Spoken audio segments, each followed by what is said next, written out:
प्रणाम भगवान। ओम श्री गुरुवे नमः।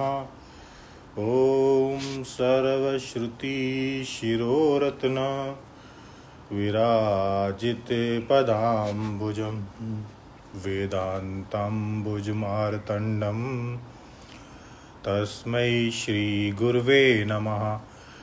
ओम शांति शांति शांति।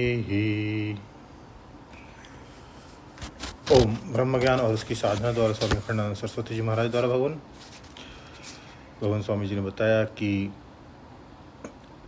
इतना अभिमान मत कर लो कि ब्रह्म चिंतन छूट जाए, चित्त की समता छूट जाए। इसके लिए 4 बातें उन्होंने बताई। त्यागी होना, सत्व समाविष्ट होना, मेधावी और छिन्न संशया।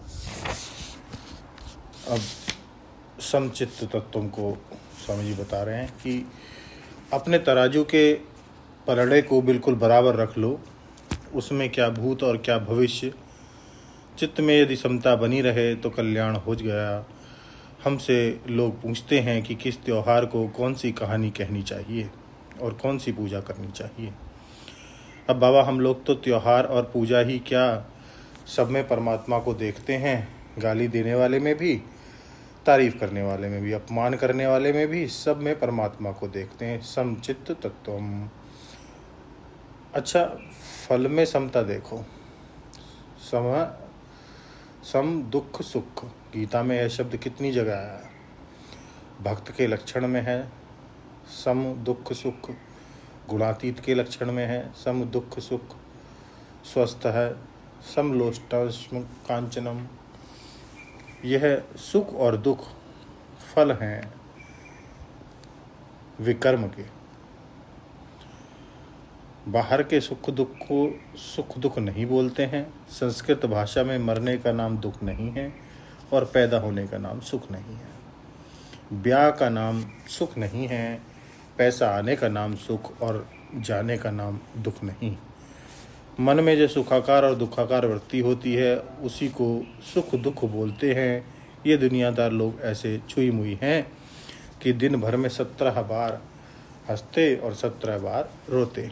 हमारे पास कोई ऐसे आते हैं कि अगर घंटे भर वे बात करें तो उसमें 2-3 बार अपने पिछले दुखों की बात करके रो लेते हैं और 2-3 बार अपनी पिछली सुखों की याद करके हंसने लगते हैं। हमारे पास एक व्यक्ति ऐसा आता है जो रोने लगता है तो आँख से आंसू गिरने लगते हैं और उसी बीच में अगर हम उसको हंसा दें तो खी करके मुंह से हंसता है और आँख से टपाटप आंसू भी गिरते हैं। दोनों काम एक साथ करता है। मन का कुछ ठिकाना नहीं है। आत्मा की दृष्टि दूसरी होती है। नित्यम च समचित्त तत्वम।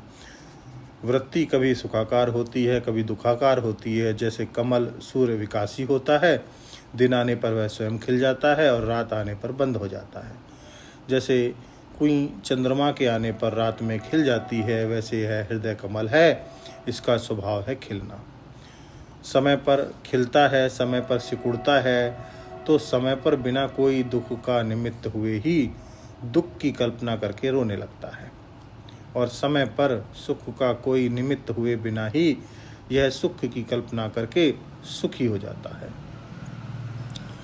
रात को सोते ही कभी ऐसा होता है कि रात में नींद खुली, कोई अच्छी बात याद आई और हंसी आ गई और उसी रात को फिर 5-10 मिनट सो गए और फिर जगे और कोई बात बुरी याद आई और रोने लगे। अब रात को पलंग पर सोते सोते ना कोई सुख मिला ना कोई दुख मिला। यह मन अपने आप ही कभी कभी सुखाकार परिणाम को प्राप्त होता है और कभी कभी दुखाकार परिणाम को प्राप्त होता है। जब पुराने किए हुए बुरे कर्म फलोन्मुख होते हैं, माने पहले से किए हुए बुरे कर्मों की याद आती है तो वृत्ति दुखाकार होती है और जब किए हुए अच्छे कर्मों की याद आती है तो वृत्ति सुखाकार होती है। यह जैसे संस्कार की फुरना हो जाती है और वैसे सुख दुख भी हो जाता है। इसमें कुछ तत्व नहीं है, इसमें कुछ मूल नहीं है। जब सो जाओगे तो न सुखाकार वृत्ति है न दुखाकार वृत्ति है। तो समचित्त तत्वम का अर्थ हुआ सम कर्मत्वम तथा सम फलत्वम। अब आगे गीता जी का एक श्लोक उद्धृत करें, विद्या विनय संपन्ने ब्राह्मणे कवि हस्तनी। इसको लेते हैं भगवान अगले सत्संग में।